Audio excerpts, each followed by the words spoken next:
皆さんお疲れ様です。さおりです。なんとですね、このさおりですチャンネルが登録者数1000人達成しました。いや本当に嬉しいですですね、 YouTube を始める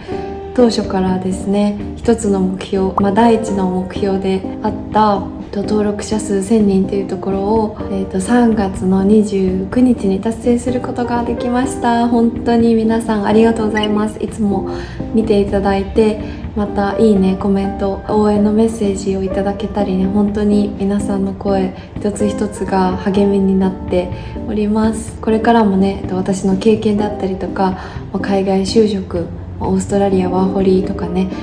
有益な情報を皆さんにお届けできるように、またシドニーのね、私の日常生活なんかもシェアしながら、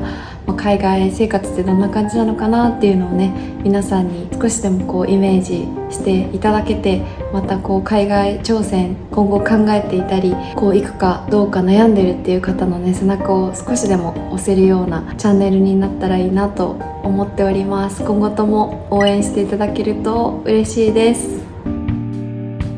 今回はですね、初めて自己紹介動画を撮ってみようかなと思います。質問形式でもうサクッとね答えていくので、さおりですって結局どんな人なのっていうところをこの動画で見ていただけたらと思います。では早速質問に答えていきます。さおりです。28歳です。2023年の6月にシドニーにワーキングホリデービザで入国して、今年シドニー2年目になります。なんでオーストラリアにしたかっていうところは、実はですね、もともと私イギリスに行きたくってですね、というのも私の夢の一つにヨーロッパを周遊するっていうのがあって、イギリスで働けたら、それが叶うんじゃないかなっていうふうに思ったんですね。海外就職っていうのとそのヨーロッパを周遊するっていう夢が同時に叶うなら、もうイギリスしかないじゃんっていうところで、他のヨーロッパもあるんですけど、ワーホリって考えた時に、イギリスに行きたかったんですけど、私が行こうって思ったタイミングはイギリスの YMS ビザですね、ワーホリビザに当たるものが抽選だったんですね。でそのビザに外れてしまって、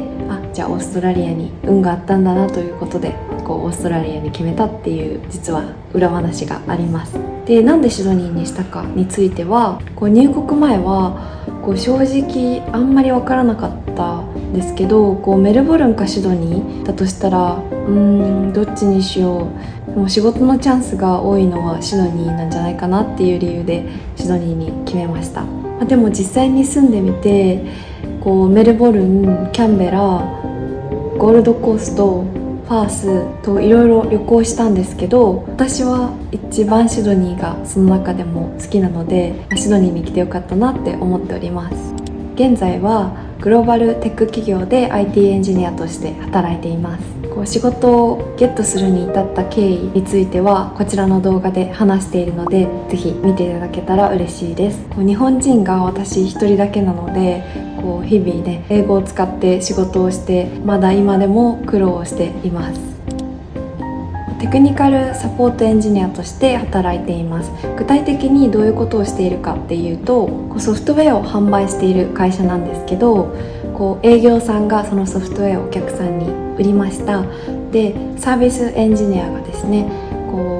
その製品をお客様専用にカスタマイズしてお客さんが使える状態にした後に、じゃあ製品が導入されました。でそこで何か問題であったりとか疑問点が出てきた時に、メールであったりとか、緊急だったら電話で私たちのチームに問い合わせが来て、それに対応するっていうお仕事をしています。ただ小さなチームなので、一人一人がフレキシブルにいろんな役割をチャレンジさせてもらえる環境になっています。例えば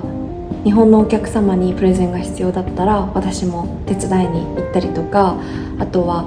実際に製品を買ってもらったお客様向けに導入するっていう話をしたかと思うんですけど、現在私はその導入用のプロジェクトですね、開発プロジェクトにアサインしていただいて、そっちをメインで働いております。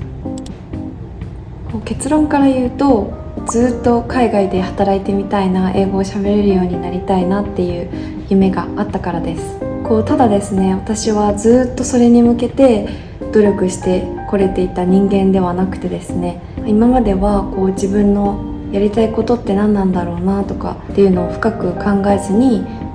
やるべきとか周りに期待されることっていうのを選んできたなっていうふうに思っていて、ただあることがですねきっかけで、もうやるなら今しかないっていうことでね、日本で4年働いた会社を辞めて海外挑戦を決意しました。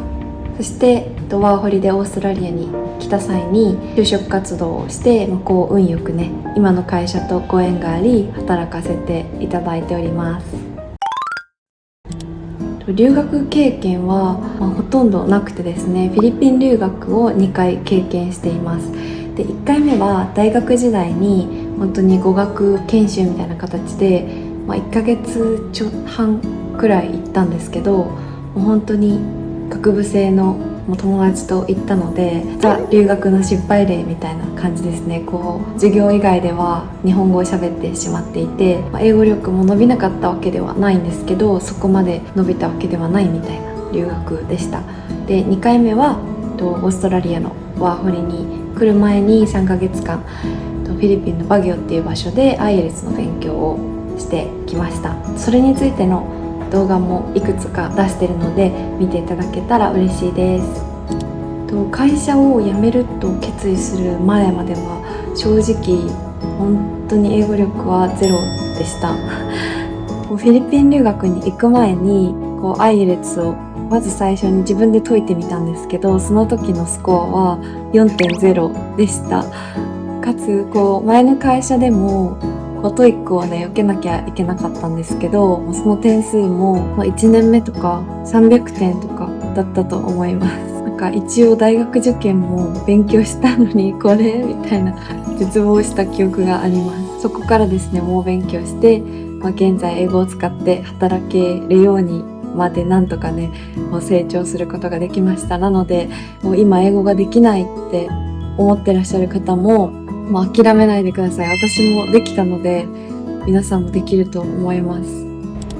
プライベートはですね、最近は平日終わった後はバスケをすごい楽しんでいますね。今ローカルのチームに入っていて、1日はミックスのゲームなんですけど、もう1日は女子だけのゲームで、審判とかもついて、そんなにめっちゃガチではないんですけど、割とちゃんとリーグ戦としてやって、セミファイナルファイナルとかもあるようなチームでやってるんですけど、すごく楽しいですね。あと休日はカフェに行ったりとか、オーストラリアは自然がすごい多いので海に行ったりとかハイキングしたりとか、あとはちょっと手の込んだ料理を作ってみたりとかっていう、なんてことなく過ごしております。生活において大変なことはですね、ダントツで家問題ですね。これも別の動画で話してるんですけど、私ワーホリに来た時に、家探しにかなり苦労して、家運がかなり多分悪かったですね。